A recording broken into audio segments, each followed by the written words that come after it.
Hello दोस्तों, नमस्कार। कैसे हैं आप सब लोग? उम्मीद है बहुत अच्छे होंगे। दोस्तों, आज जो आपका चैप्टर है वो चैप्टर 6 है, फिजिक्स का है। फिजिक्स हमारी चल रही थी, साइंस हमारी बहुत कछुए वाली रफ्तार से चल रही है, आपको भी लग रहा होगा, ठीक है। लेकिन इसका ऐसा नहीं है कि हमारा कोई एग्ज़ाम निकल गया जिसकी हम तैयारी कर रहे थे तो हम अपनी स्पीड को कभी भी बूस्टअप कर देंगे, वो कोई प्रॉब्लम नहीं है। पर प्रॉब्लम ये है कि जो भी मैं चैप्टर आपको करा रहा हूँ वो आपका एकदम परफेक्ट हो जाना चाहिए। और मैं बूस्टअप कभी भी स्पीड भी करूँगा तो ऐसा मत सोचना कि भाई एग्ज़ाम के पास किया तो हम कैसे कवर कर पाएंगे। सब कुछ कवर होगा, क्योंकि आपको मेरे पढ़ाने में ये तो लग जाता होगा कि जी जो आप पढ़ाओगे वो समझ में आ जाता है, बस इतना काफ़ी है। ज़्यादा से ज़्यादा एक दिन की एक वीडियो डेली की आ जाएगी तो क्या दिक्कत है, इतना तो हम कर ही सकते हैं। तो दोस्तों, उस बात की बिल्कुल चिंता मत करना कि हमारा AWO का एग्ज़ाम निकल जाएगा जी, या हमारा रेलवे ग्रुप डी का एग्ज़ाम निकल जाएगा जी, या हमारा कहीं जो भी जहाँ भी साइंस आती हो वो एग्ज़ाम निकल जाएगा जी। कोई एग्ज़ाम नहीं निकलने वाला है, ना निकलने देंगे, ठीक है। चैप्टर 6 फिजिक्स में जो पढ़ा रहा हूँ, तरंग गति तथा ध्वनि, ये किस बुक के हिसाब से पढ़ा रहा हूँ मैं साथ में बता देता हूँ। हमारी ये बुक है साइंस की, सामान्य विज्ञान, अपनी छापी हुई है। इसमें हर खास बात क्या है कि जो भी चैप्टर कराते बहुत ज़्यादा फालतू वालतू का कुछ नहीं लिखा हुआ है, सिर्फ काम के पॉइंट्स लिखे हुए हैं। साथ में फिर उस चैप्टर के क्वेश्चंस बहुत इंपॉर्टेंट जो भी होंगे वो दिए हुए हैं। वो क्वेश्चंस इस चैप्टर को, पूरे चैप्टर को मैं एक ही वीडियो में आज खत्म करूंगा, क्योंकि ये चैप्टर ही ऐसा है, साउंड वाला, ध्वनि वाला, तरंगों वाला। क्योंकि अगर इसको बीच में छोड़ दिया तो पूरा रिदम आपका खराब हो जाएगा। तो दोस्तों, ये बुक आप ले सकते हैं, इसमें इसी चैनल मतलब यहीं पे वीडियो में नीचे डिस्क्रिप्शन में लिंक दिया है, वहाँ से आप सेल इसको मतलब परचेज कर सकते हो। सेल तो वो कर रहे हैं जो लिंक वाले। बाकी कोई बात नहीं, आप नहीं लेना चाहो, आप सिर्फ वीडियो से पढ़ना चाहो तो आप वो भी पढ़ सकते हो, कोई प्रॉब्लम नहीं है।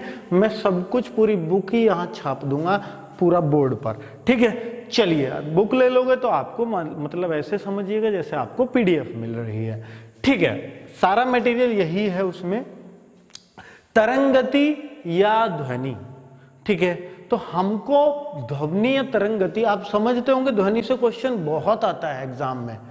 तरंग गति का ही एक पार्ट है ध्वनि, क्योंकि अगर आपने वेव मोशन को नहीं पढ़ा तो आप साउंड समझ नहीं पाएंगे, क्योंकि साउंड भी एक वेव ही है, ठीक है। तो वो कैसे है, तो इसका मतलब पहले हमें वेव को जानना पड़ेगा, तब हम साउंड को जानेंगे। तो दोस्तों, बहुत इंटरेस्ट आने वाला है इस चैप्टर में, बहुत मजेदार चैप्टर होने वाला है, जरा सुनिएगा। पहली बात है तरंग गति यानी वेव लेंथ, वेव मोशन। तो इसको अगर मैं आपको समझाने लगूं तो बहुत ही बेहतरीन तरीके से मैं कोशिश करता हूं। एक मैंने वेव भी बनाई है, ताकि आपने कभी वेव ना देखी हो तो यहाँ देख लो, क्योंकि ये दिखती तो वैसे है नहीं, पर फिर भी हम लोग देख ही लेते हैं इसको बोर्ड पर। चलिए, तो क्या है दोस्तों, तरंग क्या होती है या वेव क्या होती है? जैसे आपने देखी होंगी भूकंप में भी वेव्स होती हैं, ठीक है, L वेव्स, P वेव्स, तो वो भी तबाही मचाती है, वो दिखती थोड़ी हैं, ठीक है। उनको तो कुछ जानवर महसूस कर लेते हैं, पहले ही भागने लगते हैं कि तबाही मचने वाली है, ठीक है। तो वो सारी बातें होती हैं। अगर मैं बात करूं कि तरंग एक प्रकार का विक्षोभ है, बता रहा है तरंग क्या है, विक्षोभ एक विकृति है। देखिए आपको दिख रही है, एक विकृति है जो बिना रूप बदले एक जैसी ही गति से आगे बढ़ती रहती है, बिल्कुल ऐसे चलती रहती है, यही तरंग है, ठीक है, यही तरंग है। तो तरंग का मतलब है कोई एक प्रकार का विक्षोभ है, मतलब इधर उधर को रास्ता भटकती हुई, हिलती डुलती आगे पहुंच जाती है, बस इसी को हम तरंग की गति बोलते हैं साधारण भाषा में। तो ये बात है। अगर मैं बात करता हूं कि तरंगों के प्रकार, की तरंग कितने तरह की होती है, तरंग आपने समझ लिया क्या, ऐसे जो घूम घूम के चलती है, बस वही तरंग होती है। इतना सीख लिया, बहुत है, तरंग सीख गए। चलो आगे, तरंग के प्रकार, टाइप्स ऑफ वेव्स। अगर मैं देखूं तो सिर्फ और सिर्फ दो तरह की होती है हर तरंग, मतलब जो भी आपने तरंग सुनी हो, देखी हो, महसूस की हो, सिर्फ वो दो ही तरह की होंगी। एक का नाम विद्युत चुंबकीय तरंगे यानी इलेक्ट्रोमैग्नेटिक वेव्स, और एक होती है मैकेनिकल वेव्स यानी यांत्रिक तरंगे। अब ये भी अपने आप में, अब इसके जो इलेक्ट्रोमैग्नेटिक वेव्स हैं या विद्युत चुंबकीय तरंगे हैं, ये कैसी तरंगे होती हैं जी, ये यांत्रिक तरंगे कैसी होती हैं जी, तो मैं अभी आपको इनके भी दर्शन करा देता हूं, इनकी खास खास बात आपको बता देता हूं जो एग्जाम से रिलेटेड है। फालतू की तो मैं कभी नहीं बताता, ये तो आपको भी मालूम होगा। तो मित्रों, तो बालकों, एक बात देखो कि देखिए इलेक्ट्रोमैग्नेटिक वेव्स क्या होती हैं, ये संचरण, संचरण मतलब चलना, वेव्स का चलना, चलती कैसे, ऐसे। तो संचरण के लिए माध्यम की कोई आवश्यकता नहीं होती। अब ये माध्यम क्या, मीडियम क्या है, जैसे देखिए कोई भी चीज है, मीडियम कुछ भी हो सकता है, पानी में, किसी धातु में, लोहे में, किस हवा में यानी गैसों में, तो वो है मीडियम।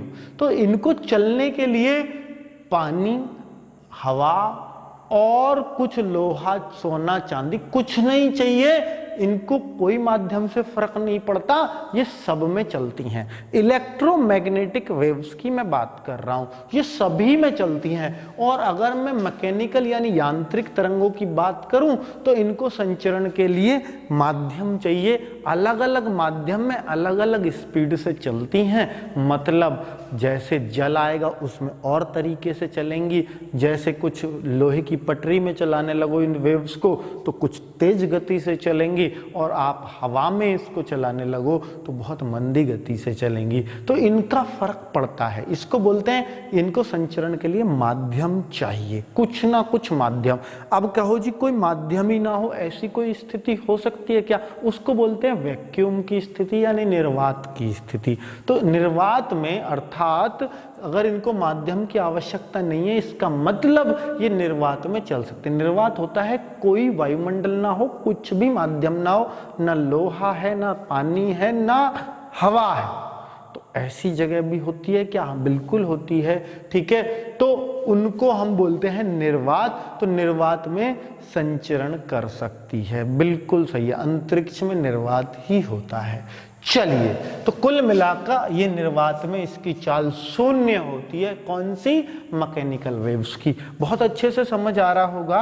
और उदाहरण में बोलूं कि ऐसी कौन सी वेव्स होती हैं, देखिए जो प्रकाश चलता है ये भी तरंगों के रूप में चलती है। जो हमारी लाइट चलती है, लाइट जलती है या सूर्य से प्रकाश आता है तो इसमें भी तरंगे होती हैं। ये कौन सी वेव्स होती हैं, इलेक्ट्रोमैग्नेटिक वेव्स। याद रखना कि प्रकाश की तरंगे किस प्रकार की तरंगे, बहुत इंपॉर्टेंट क्वेश्चन बन जाएगा। तो आप बोलोगे प्रकाश की तरंगे कौन सी तरंगे होंगी, इलेक्ट्रोमैग्नेटिक वेव्स। रेडियो तरंगे, तो रेडियो वेव्स भी होती हैं, बिल्कुल आप एक्सरा वगैरह कराने जाते हो तो वहां पर जो पैथोलॉजी लैब वगैरह में यूज होती हैं तो वहां पर आप कहेंगे कि भाई ये रेडियो वेव्स हाँ होती हैं। तो मतलब चिकित्सा में आप अक्सर यूज देखेंगे। एक होती है अल्ट्रा वायलेट रेज, सुनी होंगी खूब अच्छे से, जिनको सिर्फ चमगादड़ सुन सकता है, ठीक है, और कुत्ते भी सुन लेते हैं, ऐसी बात नहीं है, आगे बात करूंगा। और सूर्य से जो आती हैं किरणें, अगर ओजोन परत ना हो तो सीधी सीधी हमें यही अल्ट्रा वायलेट रेज ही मिलती हैं। वो तो हमारी ओजोन परत हमारे छत पे यूं समझ लो वो बचाव के लिए लगी हुई है, तो वही होती है अल्ट्रा वायलेट। तो कुल मिला के वो भी प्रकाश से ही निकली हो गई एक प्रकार से, तो वो भी प्रकाशीय तरंगे ही हो गई। तो ये सारी आती हैं इलेक्ट्रोमैग्नेटिक वेव्स यानी विद्युत चुंबकीय तरंगों में। और अगर मैं बात करूं, देखिए निर्वात में चाल शून्य, क्योंकि इनको संचरण के लिए माध्यम चाहिए। ये दो प्रकार की होती हैं, इसमें कोई प्रकार ऐसा नहीं है, इसमें उदाहरण बता दिए उसने। और यहाँ पर अनुदैर्ध्य तरंगे और अनुप्रस्थ तरंगे, ये दो प्रकार की होती हैं मैकेनिकल वेव्स। और अब हम इनकी ही बात करेंगे, इसकी बात तो हम ऑलरेडी कर चुके हैं। बस इलेक्ट्रोमैग्नेटिक वेव्स में हमें सिर्फ इतना पढ़ना है। और अब हम मैकेनिकल वेव्स के जो दो पार्ट हैं, अनुदैर्ध्य और अनुप्रस्थ, इनको पढ़ते हैं। लॉन्गिट्यूड बोलते हैं हम किसको, अनुदैर्ध्य को। और अगर मैं अनुप्रस्थ की बात करूं तो ट्रांसवर्स वेव बोलते हैं। तो अगर मैं देखता हूं हूं कि भाई इसमें क्या है और आपको समझाने की कोशिश करता हूं। वेव्स पढ़ रहे हैं, अभी साउंड पे नहीं गया हूं, अभी सिर्फ वेव्स बता रहा हूं कि वेव्स कितने कितने तरह की होती हैं। तो वेव्स दो ही तरह की होती हैं, इलेक्ट्रोमैग्नेटिक और मैकेनिक यानी यांत्रिक, मैकेनिकल यानी यांत्रिक वेव्स। यांत्रिक वेव्स दो प्रकार की होती है, अनुप्रस्थ और अनुदैर्ध्य। और अब अनुदैर्ध्य की हम लोग बात कर लेते हैं, यानी लॉन्गिट्यूडनल वेव्स की बात करते हैं। तो इन तरंगों में माध्यम, माध्यम मतलब कोई भी मीडियम, तो माध्यम के कणों के कंपन करने के लिए कंपन करने की दिशा तथा तरंग संचरण, तरंग के चलने की दिशा एक ही होती है, मतलब सेम दिशा में होती है। कंपन होता है हर तरंग के अंदर, तो उसके कंपन की दिशा और जो तरंग जिस दिशा में जाती है उसको, उसकी दिशा एक ही होती है। देखिए मैं बताता हूं आपको, जल में भी कण होते हैं छोटे छोटे, हवा में भी होते हैं छोटे छोटे कण, और किसमें, कोई भी सॉलिड चीज में भी छोटे छोटे कण होते हैं। अगर मैं बात करूं, मैंने आपको बताया था ठोस द्रव गैस की पहचान। देखिए जो ठोस में होते हैं ये बहुत पास पास होते हैं, बहुत पास पास। द्रव की बात करूं थोड़े दूर दूर होते हैं, और हवा की बात करूं तो बहुत दूर दूर होते हैं। ठीक है, तो अगर मैं बात करता हूं कोई माध्यम है, माध्यम मैंने मान लिया हवा है, हवा, हवा में बहुत दूर दूर ये कण हैं आपको पीले पीले से जो दिख रहे हैं, तो यही तो कह रहा माध्यम के कणों का कंपन। अब क्या करते हैं, ये कोई भोंपू बजा दिया हमने पूं ऐसे करके, ठीक है, तो ये हमने बजाया, अब ये बजाया तो जब ये बजता है, अब ये क्या करेंगी, देखिए ये जो कण होते हैं कि आवाज हमें कैसे आती है, मैं वो आपको बता रहा हूं। बहुत सारे माध्यम में कण है, हवा में कण है। आप यहां खड़े हो, आप बाबूजी हो, आप यहां खड़े हो, ये खड़े, आपने कान, ये रहा आपका कान, ठीक है, कान जैसा भी लग रहा है, ठीक है।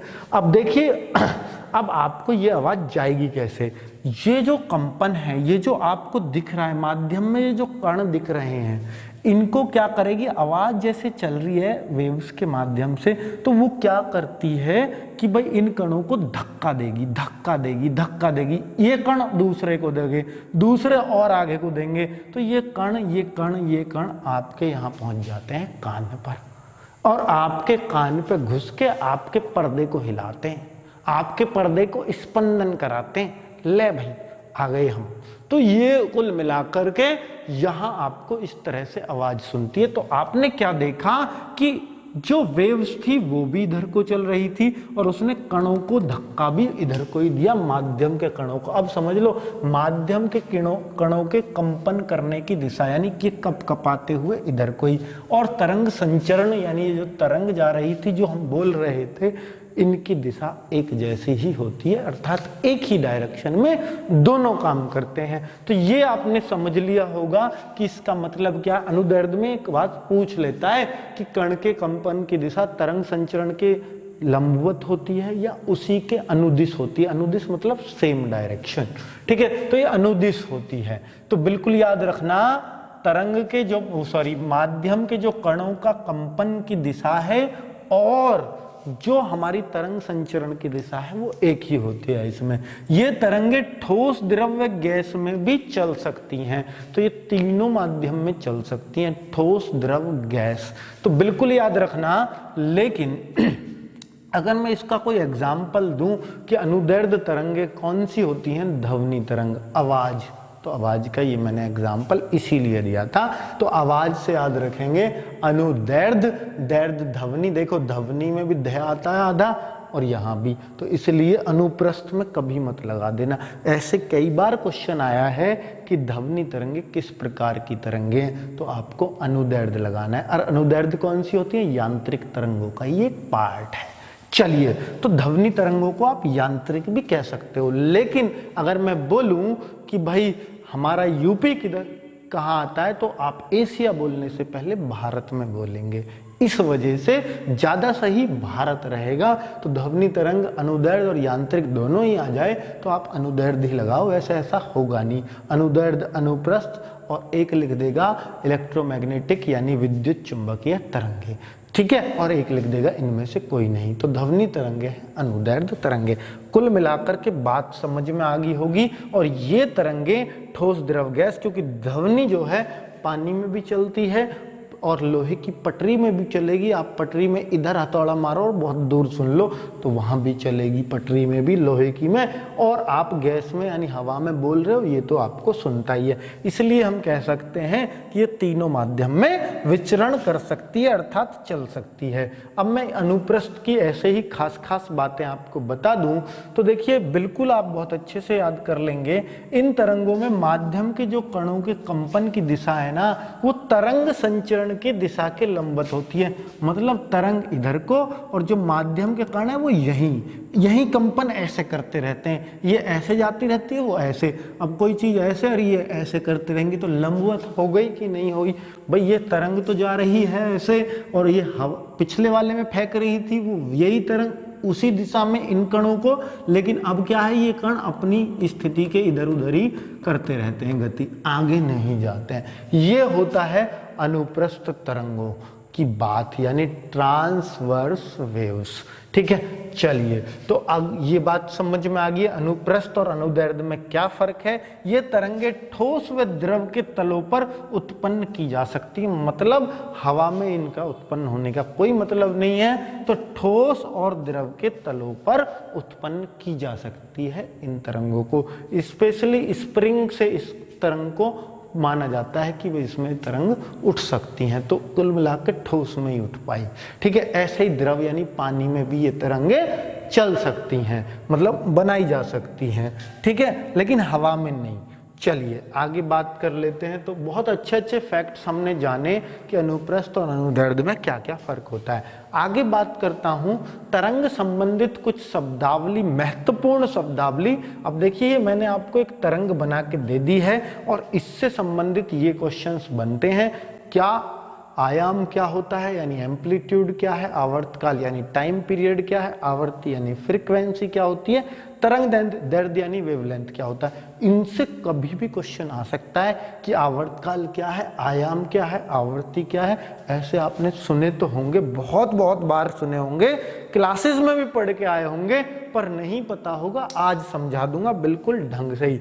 तो आप देखो कि देखिए, कोई भी तरंग है, ये तरंग की शब्दावली है। तरंग में चारों चीजें होंगी ही होंगी। हर वेव के अंदर ये चार चीज आपने जान ली तो आपने वेव को जान लिया, ये समझ लीजिएगा। अब जैसे देखिए कि ये जो है, कोई भी वेव जो चलती है वो ऐसे चलती है, ऐसे, मतलब किसी बीच की लाइन से ऐसे भटक के चलती है, ऐसे इस तरीके से गति करती हुई चली जाती है। तो इसको एक कंपन बोलते हैं। ठीक है, तभी तो कंपन आएगा। आपको बिजली की भी तो तरंगे चलती हैं, विद्युत चुंबकीय है हालांकि वो, तो जो बिजली की चलती हैं वो भी आप करंट क्यों लगता है, क्योंकि वो आपको कंपन करा देती हैं, इसलिए ही करंट लगता है। तो चलिए, तो अगर मैं बात करता हूं, आप देखिए ये एक वेव जा रही है, इसी तरीके से जाएगी, तो इसको बोलते हैं वेव की साम्य स्थिति, मतलब बीच की स्थिति, बीच की विराम अवस्था, इसको मैं बोल सकता हूं। ठीक है, साम्य स्थिति।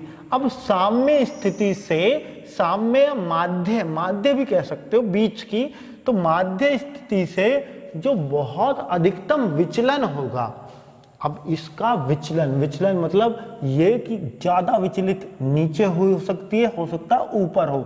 मान लीजिए इधर 5 हो और इधर विचलन 6 हो, तो जिधर ज्यादा विचलन होगा माध्य स्थिति से, यही तो टॉप पे, यही होगा विचलन। यहाँ तो कम है, यहाँ और कम है, यही होगा मैक्सिमम। मान लो ये 5 है, ये 6 है, तो आपका आयाम 6 होगा, ना कि 5। तो इसी को आयाम बोलते हैं, माध्य स्थिति से अधिकतम विस्थापन। अगर तरंग का होगा, जो भी अधिकतम होगा वही। देखिए, अब कोई पूछे आपसे कि एक तरंग कहां से कहां तक मानी जाएगी। अब देखिए, ये तरंग जो है यहां से यहां तक मानी जाती है, एक तरंग। अब आगे तो फिर वही चीज रिपीट होगी कि नहीं, देखो ये तो फिर से यही रिपीट हो, आगे तो रिपीटेशन है, बाकी एक तो यही तो हुआ। अब ये चीज फिर तो यूं मान के चलो एक एस सा बन गया, तो ये एक तरंग, दूसरी तरंग, तीसरी तरंग, तो इस तरीके से एक तरंग जब घूम के पूरी आ गई तो एक, इससे ऊपर तो फिर सेम रिपीटेशन हो जाएगा। तो समझ में आ गई ना, एक तरंग क्या होती है, यही होती है, एक कंपन कह दीजिए, ये भी कंपन भी इसी को बोलते हैं। तो आगे अब समझ में आ रहा है कि आवर्तकाल क्या होता है, एक कंपन में जितना समय लगा, अब ये एक कंपन है, जो मतलब ऊपर जाके नीचे ऐसे फिर से आ जाए, उसी को कंपन बोलते हैं। तो इसमें जितना भी टाइम लगेगा उसी को हम टाइम पीरियड या इसको टी से डिनोट करते हैं, आवर्तकाल को स्मॉल ए से, सॉरी आयाम को स्मॉल ए से डिनोट करते हैं। ये जरूर पता होना चाहिए, स्मॉल ए, कैपिटल ए कभी नहीं आएगा इसमें, कैपिटल टी आवर्तकाल को, ठीक है। और एक कंपन में लगा समय, क्योंकि टी है तो समय ही होगा, और ये एक कंपन यहां तक, ठीक है। तो एक कंपन में लगा समय, याद रहेगा ना आवर्तकाल क्या होता है। अब आवर्ती की बात कर लेते हैं। आवर्ती और आवर्तकाल में क्या फर्क है, देखिए आवर्ती मतलब फ्रीक्वेंसी, एक सेकंड के अंदर, एक सेकंड में वो था, पूरा एक कंपन में कितना समय लगा, एक कंपन में हो सकता है नैनो सेकंड लगे, बहुत कम, एक सेकंड का 100वां भाग लगे, लेकिन एक सेकंड में कितने कंपन करे, ऐसे कंपन 1 2 3 ऐसे कितने कंपन कर दिए एक सेकंड के अंदर, उसी को फ्रीक्वेंसी बोलते हैं। हमारी ये जो लाइट है जिसका करंट लगता है, इसका 50 हर्ट्ज फ्रीक्वेंसी होती है, 50 हर्ट्ज। इसका मतलब है कि एक सेकंड में आपके हाथ को 50 बार कंपन करवा देती है, उसी को शॉट बोलते हैं, शॉट लग गया। 11,000 की लाइन है, ये तो घर की लाइन है, 250 230 वोल्ट घर में आते हैं, वो 50 हर्ट्ज है। 11,000 की तो हो सकता कितने हर्ट्ज हो जाए, आपको पूरा ही भून के रख दे, क्या पता है उसमें, ठीक है। तो ये कुल मिला करके यही होता है शॉट, जो आपके हाथ को कंपन ऐसे हिलाती है। ध्यान रखना, कभी भी शॉट लगे तो महसूस करना, वैसे तो लगना नहीं चाहिए, लग के पता नहीं कितना तगड़ा लग जाए क्या पता। तो मतलब वो क्या होता है, वो आपकी उंगली को हिलाती है और कुछ नहीं करती, ठीक है। और आप उतने हिलने को तैयार नहीं हो, एक सेकंड में 50 बार हिला देती है ये वाली लाइट, बस इतना है। और आप में पूरे में करंट लग जाए तो आपको हिला देगी 50 बार, वो ही कह देते हैं भाई करंट है।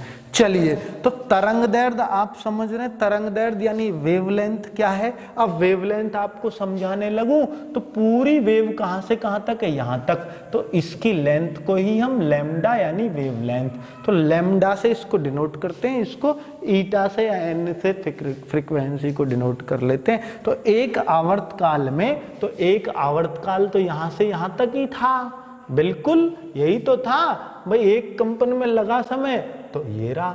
अब एक कंपन में जितना भी समय इतना ही लगेगा, तो इसी आवर्तकाल में चली गई दूरी, यही आपकी लैम्डा है, यहां से यहां तक, इसी को इस वेव की लंबाई बोलते हैं। कायदे में तो वेव की लंबाई ये होनी चाहिए, क्योंकि वेव तो ऐसे घूम के आई है, देखो कायदे में यही होनी चाहिए, लेकिन मानी यही गई है। और लैम्डा, कभी भी वेवलेंथ को एंगस्ट्रॉन में नापते हैं, एंगस्ट्रॉन में, आवर्ती को हर्ट्ज में नापते हैं, हर्ट्ज मैंने लिख दिया है। कंपन, इसका मात्रक प्रति सेकंड भी कह सकते हो, हर्ट्ज भी कह सकते हो, कंपन प्रति सेकंड भी कह सकते हो, वो भी वही बात है, ठीक है। आवर्तकाल को तो सेकंड में ही नापेंगे, और आयाम को जिसमें भी है मीटर सेंटीमीटर में भी नाप सकते हैं। तो कुल मिलाकर के सारी बात आप इनके बारे में जान गए होंगे, एक एक चीज को विजुअलाइज किया होगा, महसूस किया होगा कि हम अब इस बात को समझ पाए हैं अच्छे से। और अब मैं बहुत इंपॉर्टेंट टॉपिक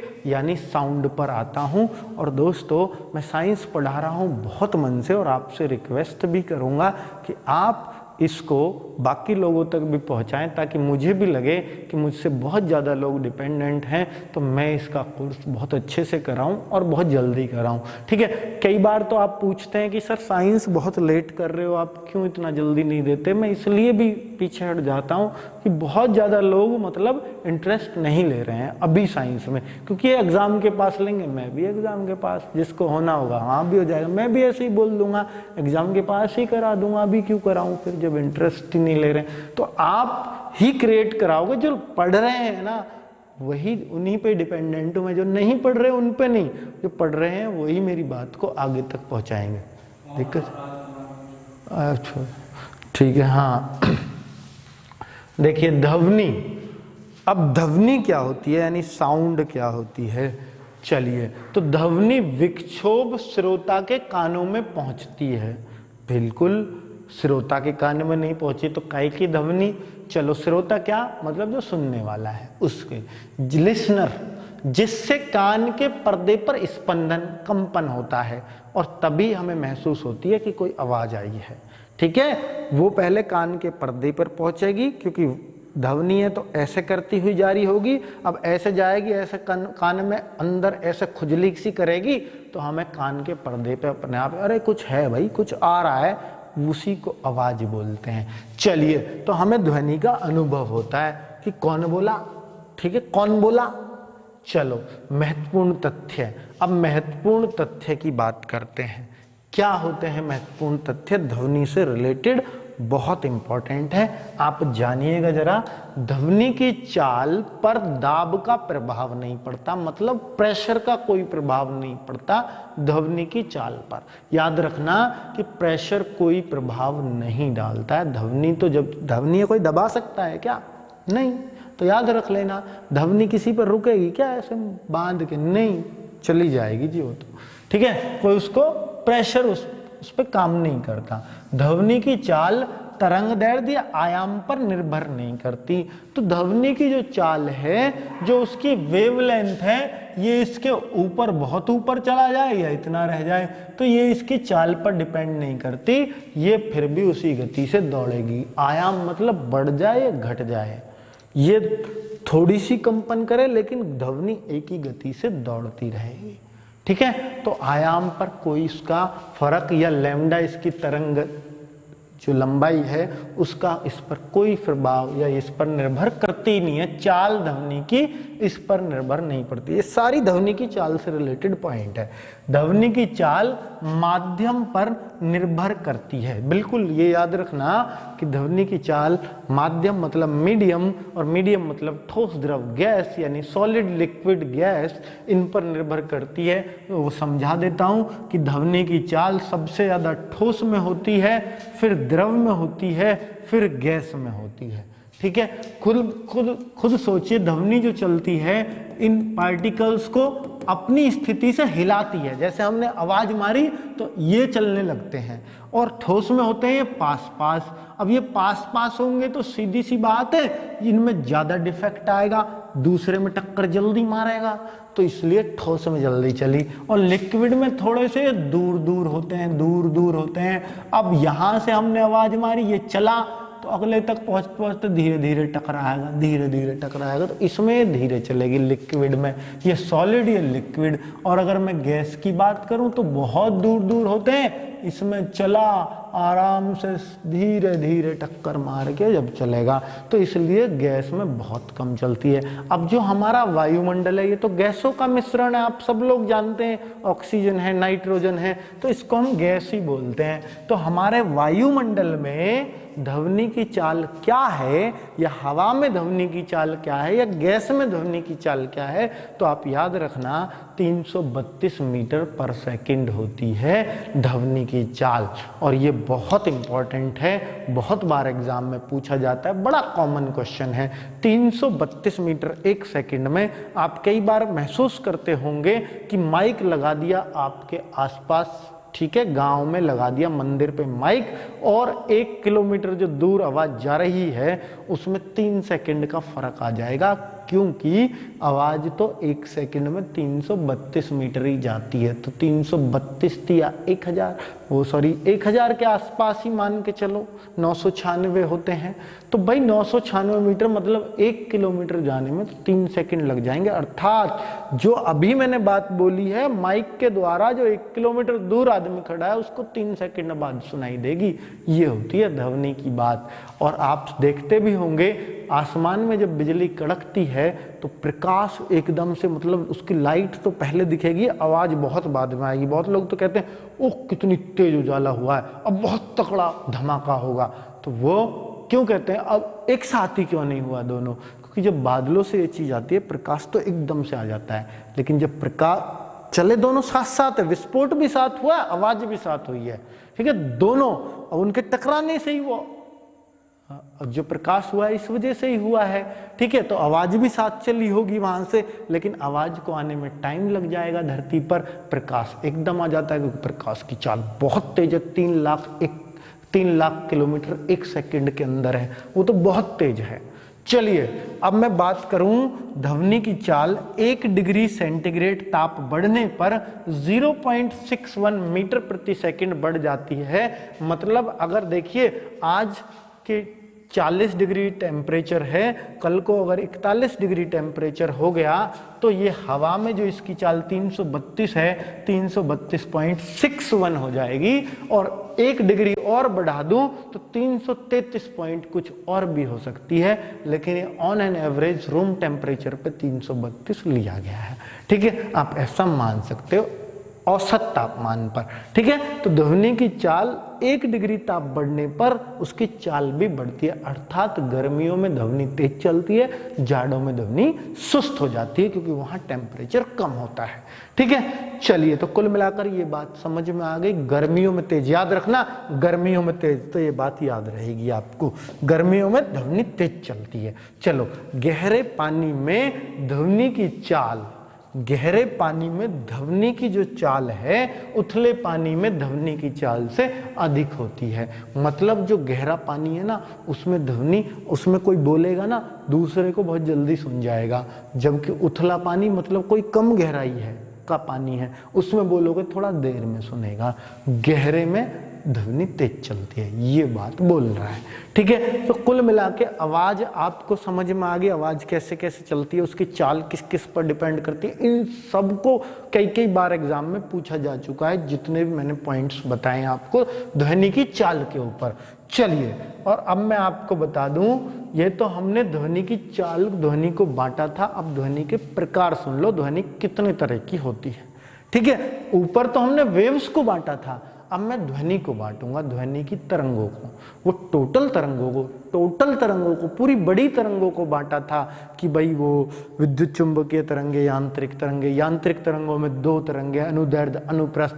अब अनुदैर्ध्य में ध्वनि तरंग पढ़ रहे हैं, अब ध्वनि तरंग के भी प्रकार होते हैं 3, तो उनको सुन लीजिए, बहुत इंपॉर्टेंट है। ध्वनि तरंग 3 प्रकार की होती है, एक होती है अपश्रव्य यानी इंफ्रासोनिक वेव्स, एक होती है श्रव्य तरंगे यानी सोनिक वेव्स, एक होती है पराश्रव्य यानी अल्ट्रासोनिक वेव्स। और अगर मैं इनको आपको पढ़ाने लगूं तो इनके बारे में बहुत इंपॉर्टेंट पॉइंट्स और बहुत इंटरेस्टिंग भी दे रखे हैं। देखिए कोई भी ध्वनि है वो हर्ट्ज में नापी जाती है, उसकी आवर्ती के हिसाब से नापी जाती है कि ध्वनि में कितने कंपन है। तो कंपन 20 हर्ट्ज 1 सेकंड में, ऐसे समझ लीजिए 20 कंपन 1 सेकंड में, ठीक है। तो इसका मतलब वो होती है 20 कंपन वाली यानी 20 हर्ट्ज वाली अपश्रव्य तरंगे। इंफ्रा छोटी रह गई तो ये अपश्रव्य, और 20 से 20,000 हमारा जो कान, श्रव्य मतलब जो सुनी जा सके, अपश्रव्य जो हम नहीं सुन सकते, पराश्रव्य हम नहीं सुन सकते, हम एक ही वेव्स को सुन सकते हैं, वो है श्रव्य तरंगे, ठीक है। हमारा कान कितने हर्ट्ज की आवाज को सुन सकता है? 20 से 20,000 हर्ट्ज की आवाज को सुन सकता है, ठीक है, हमारा कान। और ये जो पराश्रव्य मतलब परा मतलब और ऊपर 20,000 हर्ट्ज से अधिक आवर्ती। तो कुल मिलाकर पहली लाइन तीनों की क्लियर हो गई। 20 हर्ट्ज से कम इंफ्रासोनिक, 20 से 20,000 सोनिक यानी श्रव्य तरंगे, और 20,000 हर्ट्ज से ऊपर अल्ट्रासोनिक वेव्स। तीनों चीज बहुत पूछा गया है ये क्वेश्चन, ठीक है। अल्ट्रासोनिक वेव्स की आवृत्ति या श्रव्य तरंगों की आवृत्ति या अपश्रव्य तरंगों की आवृत्ति कितनी होती है? भूकंप, ज्वालामुखी, भूस्खलन। भूकंप में तरंगे निकलती हैं, ज्वालामुखी में तरंगे निकलती है, भूस्खलन में निकलती हैं, ठीक है। उल्का पिंडों में जब टकराता है कोई, उसमें से बहुत तेजी से पृथ्वी की ओर आ रहे होते हैं तो उसमें भी किरणें निकलती हैं अपश्रव्य। हम महसूस ही नहीं कर सकते इन तरंगों को, हम सुन ही नहीं सकते, तो अपश्रव्य तरंगे ही होती हैं। आपने देखा हुआ कई बार कि भाई बहुत सारे जानवर भागने दौड़ने लगते हैं, कई बार जब बहुत बड़ी कोई विपदा आनी होती है पृथ्वी पर, ठीक है, बाढ़ आ रही होती है या कुछ ऐसा आ रहा होता है, बाढ़ में वेव्स यही निकलती हैं, तो वो भागते हैं आगे ही आगे, कि उन्हें कुछ पहले पता लग जाता है। हमें जब पता लगता है आलिया, ओ ये आलिया, ये तो तब पता लगे भागो, इतने तो भाग गए वो जानवर, तो चलो उनको भगवान ने ये सद्बुद्धि दी है, ठीक है, वो इसको सुन पाए, हम सिर्फ इसको सुन पाते हैं। और पराश्रव्य तरंगे इसको कुछ विशेष ही सुन पाते हैं, बंदर सुन लेता है, चमगादड़ सुन लेता है, कुत्ते, बिल्ली और डॉल्फिन मछली आदि इन्हें सुन सकते हैं, ठीक है। कुत्ता 50,000 तक सुन सकता है, 50,000 हर्ट्ज तक, 20,000 से 50,000, अगर 60 हो गई तो इसके भी बस की नहीं है, ये भी उससे बाहर निकल जाएगा। अल्ट्रासोनिक को सुन लेगा, लेकिन अगर वो 50,000 तक है। चमगादड़ 1 लाख तक सुन लेगा, ये और तगड़ा है। तो चमगादड़ 20,000 से 1 लाख तक की को सुन लेगा, 1 लाख से ऊपर इसके बस की भी नहीं है, ठीक है। तो कुल मिलाकर के ये आपको सारी बातें क्लियर हो गई होंगी कि तरंगे कितनी, यानी ध्वनि तरंगे कितने तरह की होती है, 3 तरह की होती है। तीनों को आपने बहुत अच्छे से समझ लिया, जान लिया। आगे अगर मैं नोट में बात करूं कि पराश्रव्य तरंगों का उपयोग समुद्र की गहराई नापने में, जल की भीतर डूबी पनडुब्बी का पता लगाने में, देखिए समुद्र कितना गहरा है ये हम अल्ट्रासोनिक वेव से पता लगा सकते हैं, ठीक है। जो यंत्र हैं कि भाई यंत्र को ऊपर रखते ही समुद्र के कितना गहरा है यहाँ से यही बता दोगे, क्योंकि अल्ट्रासोनिक वेव्स का यूज हुआ है उसमें। जल के भीतर डूबी हुई पनडुब्बी, जल के भीतर पनडुब्बी हो, आदमी हो, कुछ भी चीज पड़ी है, कुछ यहाँ पर है, तो वो बता देगा वो यंत्र जिसमें अल्ट्रासोनिक वेव्स का यूज हुआ है। संकेत भेजने में, कहीं भी संकेत भेजना है, सिग्नल भेजना है, तो अल्ट्रासोनिक वेव्स का यूज करते हैं। चिकित्सीय क्षेत्र में सोनोग्राफी और अल्ट्रासोनोग्राफी होती है, उनके लिए हम इन्हीं वेव्स का यूज करते हैं। आगे ध्वनि के लक्षण, अभी आपने पढ़े थे ध्वनि के प्रकार, अब ध्वनि के लक्षण और काम खत्म लक्षण के साथ। अब देखिए लक्षण में हम क्या करें, लक्षण भी 3 तरह के होते हैं मित्रों। बहुत अच्छे से आपको मैं मानता हूं कि समझ में आ रही होंगी चीजें, मैं बहुत तेजी से तो नहीं चल रहा, ये बता देना बस। और ये देखो बहुत इंटरेस्टिंग चीज है, ध्वनि के लक्षण, कैरेक्टरिस्टिक्स ध्वनि के क्या है, उसकी अच्छाइयाँ क्या है, उसकी तारीफ करते हैं ध्वनि की। ध्वनि में खास बात क्या है, उसमें 3 चीज होती हैं। वो तो ध्वनि के प्रकार थे कि ध्वनि 3 तरह की होती है। अब ध्वनि में खास बात क्या होती है, किसी भी ध्वनि में 3 चीजें होती हैं। किसी भी ध्वनि में तीव्रता होती है, तारत्व होता है, गुणता होती है। ये तो इंटेंसिटी बोलते होंगे शायद तीव्रता को, तारत्व पिच होता है और गुणता क्वालिटी होती है, ठीक है, ऐसे मान सकते हो। चलिए, तो तीव्रता अगर मैं देखूं किसी भी ध्वनि में तीव्रता, कोई आदमी तेज बोलता है वही तीव्रता, कोई धीमा बोलता है यही तीव्रता है। इसके कारण कोई ध्वनि तेज या धीमी सुनाई देती है। कई बार तो कान में ही बोल रहा है, कोई किसी के पास की को भी नहीं सुन रही, और कई बार बहुत चिल्ला के बोल रहा, हम बोलते क्यों लड़ रहा भैया, ठीक है। तो वो वाली बात है। इसे डेसिबल में मापते हैं, बहुत इंपॉर्टेंट पॉइंट है ये कि ध्वनि किस में नापी जाती है, डेसिबल में। ध्वनि का मात्रक, ध्वनि की तीव्रता का मात्रक है एक्चुअली, ध्वनि का नहीं है। ध्वनि की चाल का मीटर प्रति सेकंड है, हमने देखा था। ध्वनि का मात्रक, ध्वनि की तीव्रता का मात्रक डेसिबल है। 80 डेसिबल से अधिक की ध्वनि अगर आपको सुनाई देती है तो हम कहते हैं बड़ा शोर हो रहा है यार, तो उसी को हम शोर कहलाते हैं। शोर की परिभाषा अगर मैं बोलूं, ऐसी ध्वनि जिसे हम सुनना ना चाहें वही शोर है, ठीक है। जो हमें फालतू में सुनाई दे रही है ना चाहते हुए भी, वो शोर है, कोई भी ऐसी ध्वनि हो।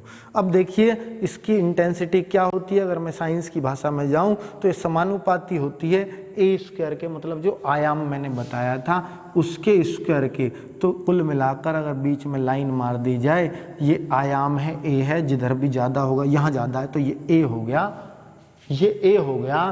तो वैसे तरंग तो यहीं खत्म हो गई थी, इन दोनों में कौन सा ज़्यादा है, आगे तो सेम रिपीट होगी तरंग, ठीक है। तो इसमें देख लेते हैं हम, ए हो गया तो इसी को हम बोलते हैं, इसका स्क्वायर कर दे तो यही इंटेंसिटी होती है, ठीक है। इंटेंसिटी इस पर ही डिपेंड करते हैं। अगर ये बहुत तेज है, आप बहुत तेज बोलोगे, आपने देखा होगा मोबाइल में रिकॉर्डिंग चल रही होती है तो वहां पर ऐसे ऐसे होती है, ऐसे ऐसे ऐसे ऐसे आती है, और बहुत तेज बोलते हो तो बहुत ऊंचा आता है, तो वही है ये आयाम, ठीक है, वही ये आयाम है। तो ये तीव्र, ये उसका स्क्वायर होती है, मतलब तीव्रता जो होती है उसको स्क्वायर में बढ़ा देती है, ऐसे मान लीजिए, वो बहुत ऊंचा बढ़ जाता है, जैसे तेज बोलोगे बिल्कुल छू जाएगा आपकी मोबाइल के ऊपर बाउंड्री से।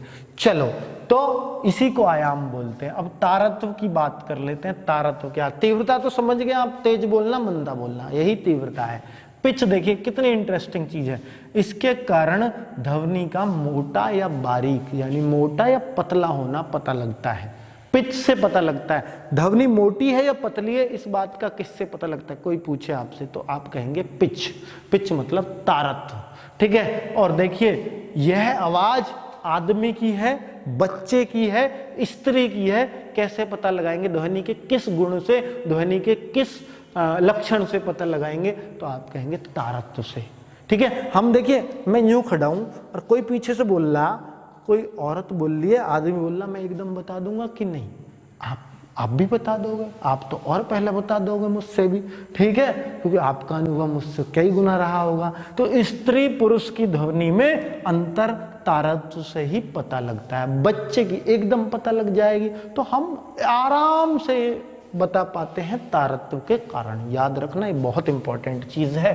गुणता मतलब क्वालिटी। अब देखिए, समान तारत्व है मतलब समान पतली भी है मोटी, पतली मोटी बराबर है आवाज। तीव्रता मतलब समान वेग से उतनी ही तेज बोल रहे हैं दोनों, उतनी ही पतली मोटी आवाज है। फिर भी आप कहते हो एक आवाज अच्छी लग रही है, एक बुरी लग रही है। जैसे मैं मान के चलूं, एक कौवा बोल रहा है, एक कोयल बोल रही है, दोनों की बराबर मोटी आवाज है, दोनों की ही बराबर तेज आवाज है, ना किसी की मंदी है ना किसी की तेज, दोनों की बराबर दूर तक जा रही है। तो मैं क्या कहूंगा कि भाई ये आवाज अच्छी लग रही है, ये बुरी लग रही है, तो उसको बोलते हैं गुणता।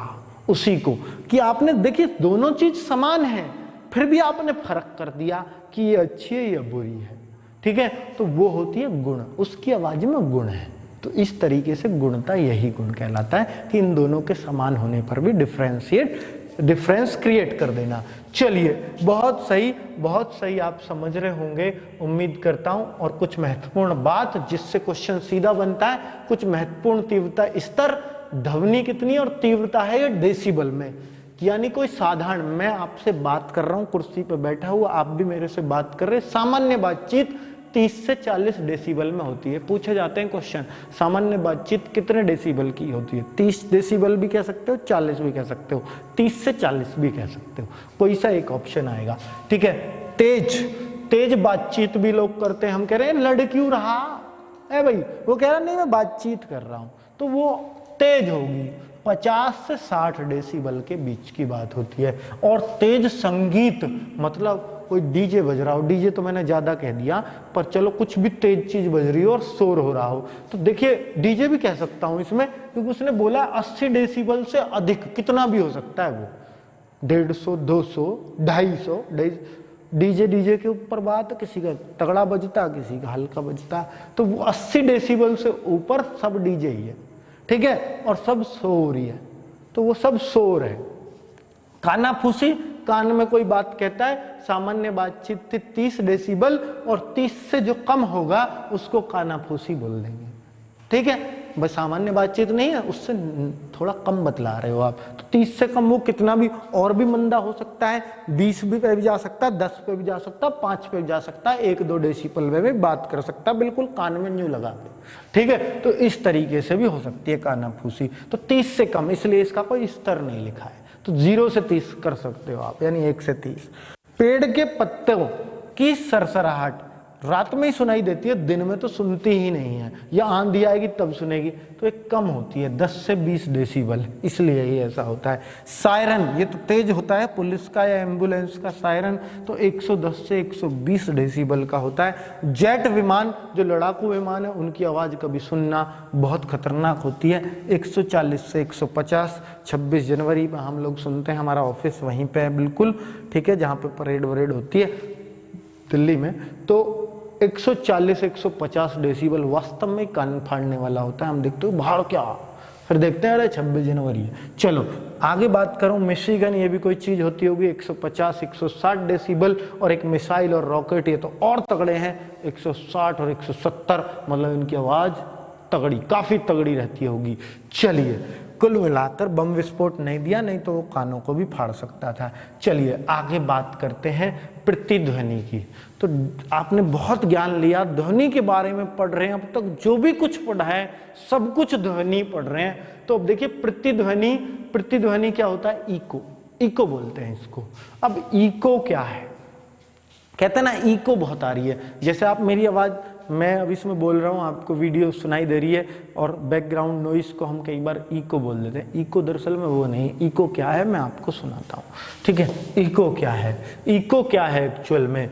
इको ये होती है कि मेरी आवाज़ गूंजने लगे, जैसे बोलते हैं आवाज़ बहुत गूंज रही है इस कमरे में, ठीक है, तो वो गूंजना जो होता है उसको प्रतिध्वनि कहते हैं। प्रतिध्वनि मतलब ध्वनि उल्टी आ जाए, प्रति माने उल्टा होता है, एक बटे ध्वनि होता है, प्रति जहां भी लग जाए, प्रति हेक्टेयर या प्रति रुपया, तो वो मतलब है। प्रति का मतलब प्रतिदिन, ठीक है, 50 रुपया प्रतिदिन, तो प्रतिदिन ऐसे नहीं लगाते, प्रति मतलब बटे, ये बटे का निशान है।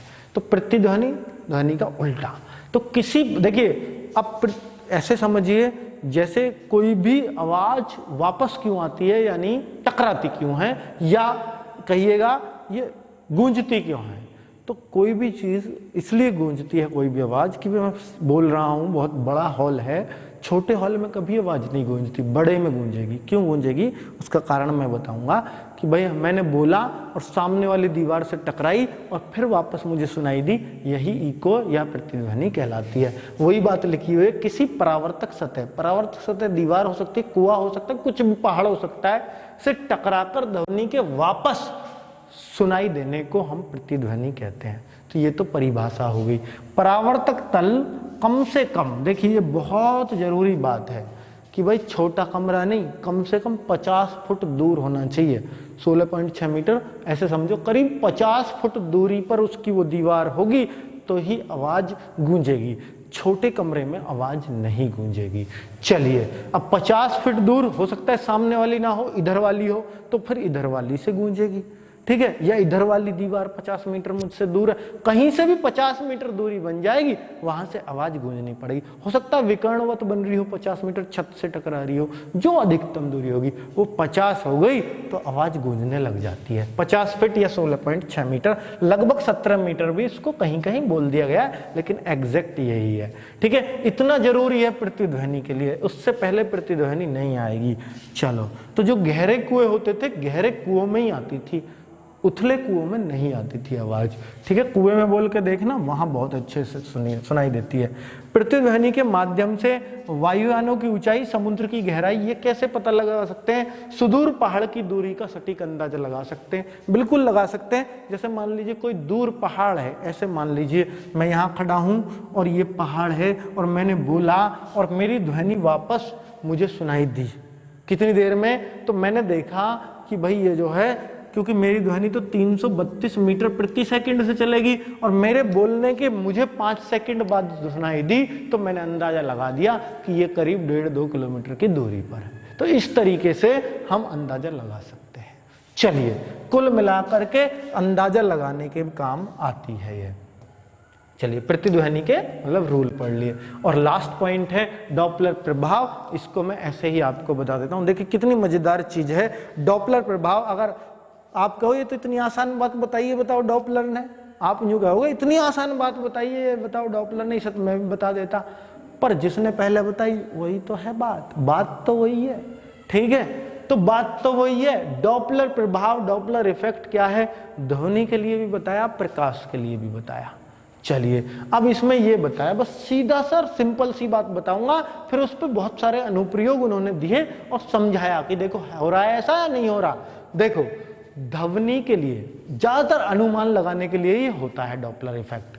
तो ध्वनि के लिए कैसे, जैसे आप देखते हैं कई बार आप घड़ा लगा दो नल के नीचे या टंकी के नीचे, क्या लगा दो, घड़ा या बाल्टी या कुछ भी, तो आप क्या देखेंगे कि आपने टंकी खोल दी अपने घड़े में या बाल्टी में, तो फिर क्या होगा, आप न्यू खड़े होगे पीठ फेर के, आवाज आ रही है, तो आप न्यू कहोगे यार बाल्टी भरने वाली आवाज, मुझे ऐसा लग रहा बाल्टी भरने वाली है या ये मटका भरने वाला है, कैसे पता लग गई?